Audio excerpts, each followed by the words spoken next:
बुखारी और मुस्लिम दोनों में हदीस मौजूद है। हमारी मां सैयदा आयशा सलामुल्लाह अलैहा कहती हैं कि एक दिन नबी अलैहिस्सलाम घर में तशरीफ फरमा थे तो सैयदा फातिमा आई और अम्मा आयशा कहती हैं अल्लाह की कसम उनकी चाल बिल्कुल रसूलुल्लाह की तरह थी। वो फोटोकॉपी थी, नबी अलैहिस्सलाम जिस तरह चलते थे ना, तो सैयदा फातिमा बिल्कुल नबी अलैहिस्सलाम की तरह चलती थी। तो नबी अलैहिस्सलाम ने उन्हें रिसीव किया, मरहबा प्यारी बेटी, अपने साथ बिठाया। अम्मा आयशा कहती हैं हम चंद अज़वाज हुजूर की वहां पे मौजूद थी लेकिन थोड़ी दूर बैठी हुई थी। नबी अलैहिस्सलाम ने सैयदा फातिमा के कान में सरगोशी की, बस वो सुनना था तो सैयदा फातिमा हजारों के तार रोना शुरू हो गई। अब बीवियां भी ये मंजर देख रही हैं लेकिन उन्हें पता नहीं है कि ये बाप बेटी आपस में क्या राज़ो न्याज़ कर रहे हैं। ये हदीस बुखारी में भी है, मुस्लिम में भी। फिर नबी अलैहिस्सलाम ने सैयदा फातिमा को अपने करीब किया, फिर एक और बात की, वो मुस्कुराना शुरू हो गई। नबी सल्लल्लाहु अलैहि वसल्लम उस मजलिस से उठ के गए तो अम्मा आयशा फौरन आई और सैयदा फातिमा से कहा कि मुझे बताओ कि रसूलुल्लाह सल्लल्लाहु अलैहि वसल्लम ने तुम्हारे कान में क्या गुफ्तगू की। तो उन्होंने कहा कि अल्लाह की कसम मैं नबी सल्लल्लाहु अलैहि वसल्लम का राज नहीं खोलूंगी। ज़ाहिर वो बात ही ऐसी थी कि उस वक्त नहीं बताई जा सकती थी, वरना उन बीवियों ने भी रोना शुरू कर देना था।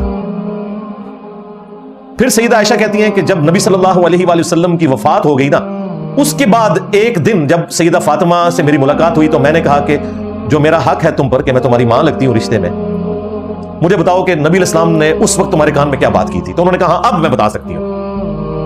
तो उन्होंने कहा कि नबी सल्लल्लाहु अलैहि वसल्लम ने पहली दफा मेरे कानों में यह राज बताया कि हर साल हजरत जिब्राईल अलैहिस्सलाम एक दफा आते थे रमजान मुबारक के महीने में मुझसे दौरे कुरान करने के लिए। वो मुझसे कुरान सुनते थे और फिर हजरत जिब्राईल बताते थे कि इस आयत को फलां सूरत में फलां जगह रखें, क्योंकि आयतें भी कई ऐसी हैं जो मुख्तलिफ मौके पर नाजिल हुई हैं, मुश्तनी बड़ी बड़ी सूरतें नाजिल हुई भी। फिर वो नबी अलैहिस्सलाम से सुनते थे कि आप उसी तरतीब में पढ़ रहे हैं जिस तरतीब में अल्लाह ताला ने लौह महफूज में रखा हुआ है, और इसे कंफर्म कौन करता था? हजरत जिब्राईल अलैहिस्सलाम। लेकिन इस साल हजरत जिब्राईल अलैहिस्सलाम 2 दफा आए हैं दौरे कुरान करने के लिए। यह आपका आखिरी साल था और उन्होंने 2 दफा मुझसे कुरान सुना। कुरान नबी अलैहिस्सलाम से जब भी सुना जा रहा था ना जब उसकी कोई तरतीब थी, बगैर तरतीब के कोई चीज सुनी जा सकती है। तो नबी अलैहिस्सलाम ने सूरह फातिहा से लेकर वन्नास तक हजरत जिब्राईल को सुनाया 2 दफा। मुझे लगता है कि अब अगले साल शायद मैं जिंदा ना रहूं। ये जो इतनी ताकीद हो रही है ना कि इस साल 2 दफा सुना गया, मुझे लग रहा है कि ये अब फाइनल हो रहा है। कुरान 23 साल में कुरान नाजिल हुआ, तो इसमें मैं रो पड़ी। फिर नबी अलैहिस्सलाम ने मेरे कान में ये कहा कि क्या तुम इस बात पे राजी नहीं हो कि तुम जन्नती औरतों की सरदार हो और मेरे अहलुल बैत में से सबसे पहले मेरी वफात के बाद तुम मुझे आके मिलोगी। और 6 महीने बाद सैयदा फातिमा भी बमुश्किल 22-23 साल की उम्र में फौत हो गई।